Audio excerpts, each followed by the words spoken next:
algum tempo na música, isso está acontecendo nesse momento, né? Eu falo da música porque é uma área que eu estou um pouco mais ligado, e eu queria que você traçasse paralelo para a literatura, tá? Nós temos obras do passado com conteúdos que nos dias de hoje não são recomendados. Então, nós temos obras do ponto de vista machista, do ponto de vista da xenofobia, da intolerância, né? De uma série de óticas correspondentes à época. Aquilo era uma obra respeitada na época, que hoje, se você fizer uma tradução ao pé da letra, não se encaixa com os nossos modelos de vida hoje, né? Sim. Paralelo a isso, você tem hoje o efeito do cancelamento, que é não só o digital, mas até o pessoal também, o físico também existe, né? Como é que você avalia esse processo de adequação ou de interpretação da obra no seu momento histórico com os dias de hoje? Por exemplo, você falou que conta histórias.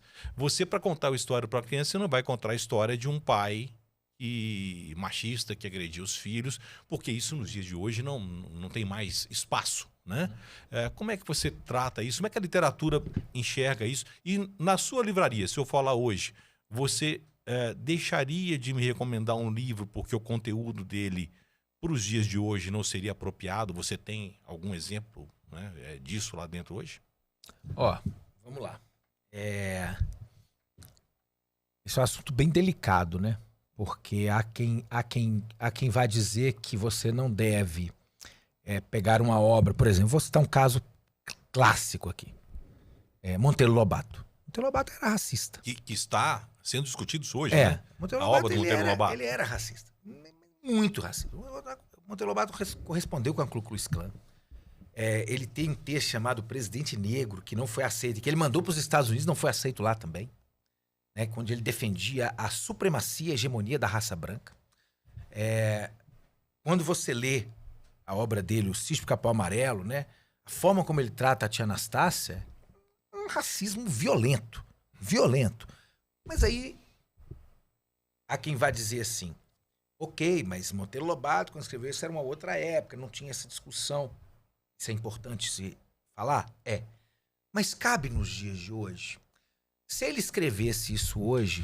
Monteiro Lobato tem que ser execrado da nossa literatura. Então, essa é a grande questão. Eu, particularmente, eu acho assim, olha, eu não acho que obra nenhuma tem que ser execrada.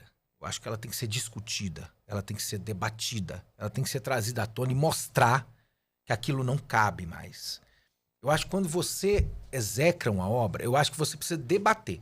Debater. Tem muita...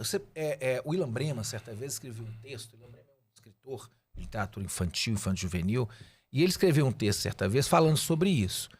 Se formos pensar nesse aspecto, nós vamos deixar de ler todos os autores que não são contemporâneos, porque todos têm alguma questão. Então, o que eu acredito é que eu, enquanto leitor, eu acredito que ler as obras ela vai ser importante para trazer à tona questões, por exemplo, hoje no mundo contemporâneo, hoje no mundo que a gente vive, Monteiro Lobato talvez, se ele fosse escrever o que ele escreveu hoje, não sei se ele nem seria publicado. E se fosse, né, seria problemático. Problemático pra caramba, né? Muito. Porque o teor racista, né, em relação a tia Anastácia, em relação ao texto dele, é uma coisa violenta. É violenta. E a gente sabe a sociedade que a gente vive. Né, onde, né, como canta a Elza Soares, a carne mais barata do mercado é a carne negra. Né? A gente sabe disso. Que há um tratamento diferenciado para as pessoas negras nessa sociedade que a gente vive. E quem acha que não existe está num mundo paralelo. Né? Eu, por exemplo, eu nunca fui perseguido. Cara, eu entro no supermercado e eu nunca vou ser perseguido por um cara no supermercado. Né? Uma pessoa negra entra no supermercado... Se o cara achar que deve, ele vai perseguir porque ela é negra, não é porque ela vai roubar, é porque ela é negra. A gente sabe disso. A gente sabe do racismo que tem na sociedade. Né? A gente sabe que, mas é uma sociedade miscigenada. A custo de quê? A custo de violência sexual, a custo de abuso, a custo de uma violência cruel contra as pessoas negras. Por isso a sociedade é miscigenada. Basta dizer que na Constituição de 1934 havia um projeto eugenista. Estava lá na Constituição. Então, assim, eu penso que a gente precisa entender o seguinte. Vamos tentar entender. Quando é que foi escrita essa obra? Ok, foi escrita lá no início do século XX, final do século XIX. Monteiro Lobato. Se discutia essa questão? Não. Não tinha essa discussão de hoje. Não tinha essa consciência que tem hoje. Tá, mas hoje, nos dias de hoje, essa obra ainda assim tem que ser lida? Bom, ela pode ser lida a partir de uma perspectiva em que você vá fazer ali uma leitura crítica e mostrando, ó, tá vendo aqui, ó? Tá vendo esse camarada aqui racista? Olha aqui, ó, racista, né? É um baita de um racista. Está na sociedade isso cabe? Não cabe. Então, é o que eu disse aqui, por exemplo, você proibir uma obra, não acho que é o melhor caminho, né? Aí vamos para um outro lugar. Mas, ok, vai ler, mas vai levar isso para a escola?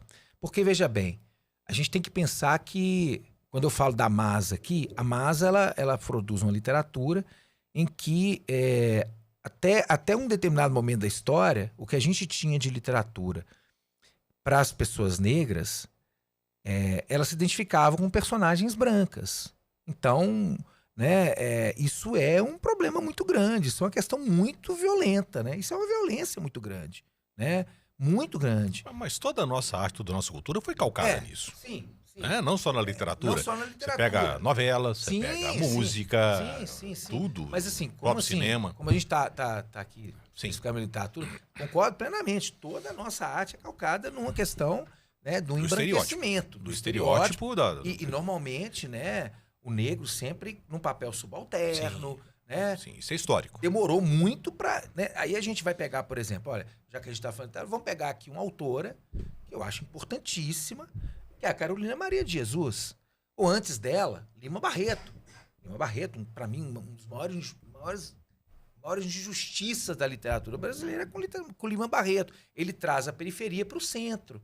A Conceição Evaristo, na FLUP o ano passado, numa mesa que ela participou, no Festival Literário Periférico, ela vai dizer, né, que ela deu nome de escrevivência a algo que, antes dela, Carolina Maria de Jesus fez e Lima Barreto fez. Ela fala, eu dei nome, mas antes de mim, alguém já havia feito. Então, por exemplo, você pega a Carolina. Carolina ela denuncia de uma forma, assim, escancarada, né, essa questão, né, da violência contra as pessoas negras, as pessoas pobres. Ela escancara isso, ela escancara. Então, assim, o que eu penso é que Monteiro Lobato hoje deve ser trabalhado na escola. Olha, eu acredito... Ele está na escola hoje? Só uma curiosidade. Ainda em algumas escolas, acho